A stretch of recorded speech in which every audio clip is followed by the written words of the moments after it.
भीष्म पितामह शेर की तरह दाड़ करके बोले, हे दुर्योधन, तुझे मरने का बहुत भय है ना? एक काम कर, आज अर्धरात्रि जब मैं अपनी पूजा करके उठूं तब अपनी पत्नी भानुमति को भेज देना। अपनी समस्त तपस्या के बल से मैं उसको आशीष दूंगा, अखंड सौभाग्यवती भव का आशीर्वाद दे दूंगा, नहीं मरेगा तू। दुर्योधन बोला, मैं यही तो चाह रहा था कि आप शांत मत बैठो, आप थोड़ा सा गुस्सा लाओ अपने अंदर, मैं भेज दूंगा भानुमति को आधी रात में। अब पांडवों के पक्ष के कन्हैया रथ तो चलाते हैं अर्जुन का, लेकिन कान उनके यहीं रहते हैं, कौरवों की क्या बात चल रही है।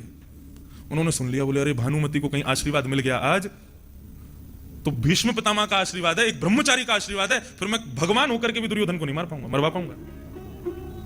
क्या करूं, कैसे करूं? तो अर्धरात्रि का समय हुआ, रात्रि में पूर्णिमा का चंद्रमा आकाश में था, रात भर सोच रहे हैं क्या करूं क्या करूं क्या करूं। तभी उनके दिमाग की बत्ती जली। बोले, हमारे परिवार की जितनी भी बहुएं हैं ये सब पितामह भीष्म से घूंघट करती हैं, कोई मुख नहीं दिखाती। कहीं ऐसा कर दूं कि भानुमति आशीर्वाद लेने जावे उससे पहले मैं द्रौपदी को ले जाऊं, और द्रौपदी को आशीर्वाद मिल जाए तो पांडवों की जीत निश्चित है। ठाकुर जी ने ग्वारिया का रूप धारण किया, बिल्कुल अपने राजकीय वस्त्र छोड़ दिए, छोटी सी धोती पहनी, ऊपर बगलबंदी पहनी, सिर पर स्वाफा बांध करके, हाथ में लालटेन लेकर के बिल्कुल ग्वारिया बनकर के द्रौपदी के कमरे में पहुंचे। सो रही है द्रौपदी सुता, उसके पैर के अंगूठे को पकड़ करके ठाकुर जी ने खींचा, उठो। द्रौपदी उठ गई, कौन है? बोले, मैं हूं कृष्ण। बोले, तुम्हारा स्वरूप तो पहचान में ही नहीं आ रहा, क्या हो गया? बोले, अब तू ज्यादा समय व्यर्थ मत कर, जल्दी चल मेरे साथ। कहां लेकर के जा रहे हो? बोले, बहुत जरूरी काम में जाना है, जल्दी चल। द्रौपदी उठ करके बैठ गई, जैसी चलने लगी ठाकुर जी ने उसका घूंघट आगे कर दिया। बोले, मुंह ढक ले, दिखाना नहीं किसी को। बोले, हम जा कहां रहे हैं? बोले, तेरा भाग्य उदय करने जा रहे हैं, चल। सुन, भीष्म पितामह के पास जाना आशीर्वाद लेने। कोई पूछे अकेली आई हो तो मना कर देना, बोले नहीं साथ में कोई आया है। पूछे कौन आया है तो कह देना नौकर आया है हमारा, मेरा नाम मत ले लेना। बोले, मैं नौकर क्यों बोलूंगी आपको? बोले, तू कुछ भी बोल देना, बस ये मत बताना कि मैं आया हूं। बोले, ठीक है। भीष्म पितामह के शिविर के बाहर महाराज बड़े बड़े सैनिक खड़े थे सुरक्षा के लिए। ठाकुर जी को तो रोक दिया, पुरुषों को प्रवेश निषेध है। द्रौपदी घर की बहू है, उसको जाने की अनुमति थी। भगवान वहीं भारी बैठ गए, द्रौपदी घूंघट करके भीतर चली गई। अंदर जाकर के देखा तो भीष्म पितामह ध्यान कर रहे हैं, तपस्या में लीन है, अपना नियम कर रहे हैं। द्रौपदी सामने जाकर के बैठ गई। इतने में ही भीष्म पितामह ने नेत्र खोले, अपनी माला को आंख से लगाया, ब्रह्म का स्मरण किया, सामने देखा। बोले, अच्छा भानुमति आ गई। खड़े हो गए, हाथ में जल लेकर के अपने जल का प्रोक्षण किया और अपने समस्त जीवन के जितनी भी तपस्या का बल है वो समस्त सब तपस्या का बल लेकर के द्रौपदी के मस्तिष्क पर हाथ रख करके कहा, अखंड सौभाग्यवती भव। द्रौपदी का तो रोम रोम नृत्य करने लगा। इस आशीष का मतलब है कि मेरे 5 पतियों की जिम्मेवारी अब भीष्म पितामह की, वो मरने नहीं चाहिए, कंफर्म कर लूं। तुरंत द्रौपदी ने घूंघट ऊपर कर लिया। तो फिर याद रहे 5 में से एक का भी बाल बांका नहीं होना चाहिए। भीष्म पितामह बोले, द्रौपदी तू? मैंने भानुमति को बुलाया था, तुम कहां से आ गई? मैं आपकी बहू नहीं हूं, मुझे आपका आशीर्वाद का अधिकार नहीं। भीष्म पितामह बोले, नहीं अधिकार तो है। नेत्र सजल हो गए, चाहते तो वे भी हैं कि पांडव जीते। शायद भगवान मेरी वाणी को सत्य करना चाहते थे, अब तो वही होगा जो होना है।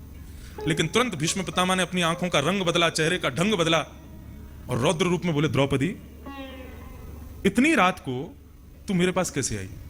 अकेली आई है या कोई लेकर के आया है?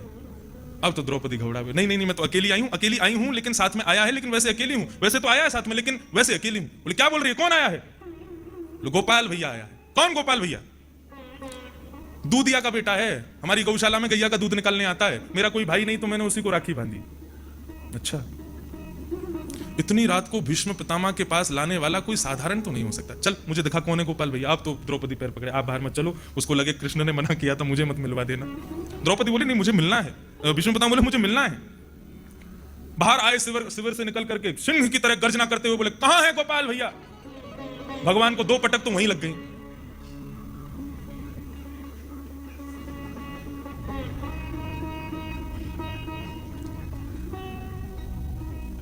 दूर खड़े हैं ठाकुर जी। भीष्म पितामह ने कहा, इधर आओ, पास आओ हमारे। ठाकुर जी धीरे धीरे धीरे धीरे पास आए, अपना रूप छुपा रहे। भीष्म पितामह ने थोड़ी पर आदर का, जरा मुख दिखाना, कौन हो तुम? बोले, तुम्हारा चेहरा तो कहीं देखा देखा लग रहा है। ठाकुर जी बोले, गौशाला में देखा। बोले, नहीं गौशाला में तो नहीं, कहीं तो देखा है, जरा अपना ये पगड़ी उतारना ऊपर से। बोला, नहीं पगड़ी नहीं उतारते, हमारे पिताजी ने मना किया। तुरंत भीष्म पितामह ने पगड़ी खोली तो घुंघराले केश, ठाकुर जी की अलकावलियां प्रकट हो गईं।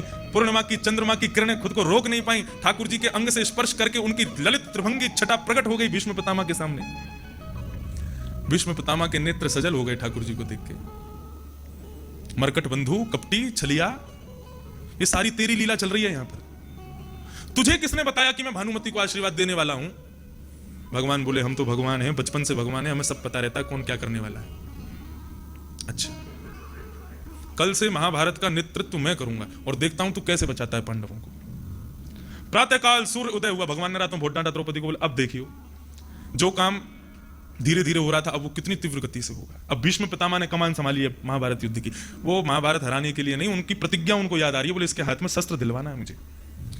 आज अपना रथ स्वयं तैयार किया, पूरी सेना कैसे खड़ी होगी भीष्म पितामह ने खुद नेतृत्व किया। अपने रथ को लेकर के उभय सेना के बीच में आए, शंखनाद करते ही पहला बाण आकाश की ओर भीष्म पितामह ने छोड़ा। एक से अनेक निकले। 8 दिन में जितनी कौरवों की सेना मरी थी, 1 दिन में पांडवों की सेना मार दी भीष्म पितामह। इतनी तीव्र गति से रथ को दौड़ाते हैं, जिस गली से निकलते हैं, जिस मार्ग से निकलते हैं, वहां आने वाला कोई सैनिक जीवित बचेगा ही नहीं। आपस में सैनिक भाई भाई एक दूसरे को देखते तो कहते भागो पितामह भीष्म आया। आधी से ज्यादा पांडवों की सेना 1 दिन में ही खत्म। केवल मुख्य सैनिक और मुख्य 5 पांडव खड़े हैं सामने। भीष्म पितामह अपना रथ लेकर के आए, हाथ झाड़ने लगे और तुरंत बाण निकाल करके अर्जुन के रथ को केंद्र में लिया। बोले इसको देखूंगा अब। और जैसे ही रथ में अर्जुन की ओर बाण को केंद्र में लिया, ठाकुर जी ने भीष्म पितामह की ओर देखा और देखा, बोले भाई इनके बाण से कैसे बचाऊं? कि मैं कितना भी भगा लूं, इनका बाण ऐसा है वो जहां जाएंगे वहीं आएगा। कुछ करना पड़ेगा, कुछ। अर्जुन है मेरो प्राण, मैं हूं अर्जुन को प्राण, अर्जुन के जीवन को जीवन हमारो है। प्रतिज्ञा है भगवान की कि 5 में से 1 का भी बाल बांका नहीं होने दूंगा।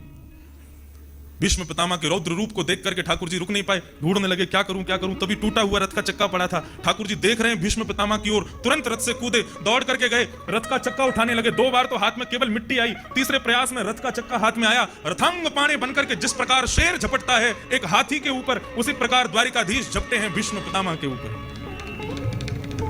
विशाल रौद्र रूप देखा है आज श्री कृष्ण का, मानो महाभारत युद्ध के मध्य में नृसिंह प्रकट हो गया। भीष्म पितामह ने ठाकुर जी को अपनी ओर आते देखा, रथ का चक्का लेकर के विशाल नेत्र, मानो जैसे अभी नृसिंह प्रकट होने वाला है। भीष्म पितामह ने अपना बाण ढीला कर दिया, धनुष बाण नीचे रख दिया और धनुष बाण नीचे रख करके ताली बजाने लगे, वाह वाह वाह। आइए प्रतिज्ञाधारी, मैं शस्त्र नहीं उठाऊंगा। क्या है हाथ में आपके? आप कहो मैं शस्त्र बिन भूमि हरऊं सब भार, तू हमको क्षत्रिय ना गिने, बोल ही वचन विचार। क्यों उठाया शस्त्र हाथ में? हो गई प्रतिज्ञा पूरी। ठाकुर जी भी शांत हो गए और क्या उत्तर दे रहे हैं? दार चक्र हरि हस पड़ो दिया उत्तर ब्रजराज। ब्रजराज उत्तर दे रहे हैं, हंसने लगे जोर से और बोले आज तजी प्रतिज्ञा मोरी में तोरी प्रतिज्ञा काज। आज मैंने अपनी प्रतिज्ञा को इसलिए तोड़ दिया क्योंकि मेरी भक्त की प्रतिज्ञा थी कि मैं हाथ में शस्त्र उठाऊं। उसकी इच्छा थी कि वो शस्त्र के साथ मेरा दर्शन करे, इसलिए मैंने शस्त्र उठाया है। अपना मान टले टल जाए पर भक्त का मान न टलते देखा। पितामह, यदि मैं हाथ में शस्त्र उठा लेता, नहीं उठाता, तो आपकी प्रतिज्ञा थी कि आप मरोगे तो उल्टे गिरोगे। यदि मैं हाथ में शस्त्र नहीं उठाता और आप मर जाते, आप मर तो रही हो, तो आप उल्टे गिरते तो मेरा दर्शन कैसे करते अंतिम क्षण में? इसलिए मैंने हाथ में शस्त्र उठाया। भीष्म पितामह आज बाणों की सैया पर सीधे लेटे हैं, आंखों से अश्रु बिंद बह रहे हैं। बोले प्रभु आपकी ही कृपा से मैं आपकी दर्शन कर पा रहा हूं।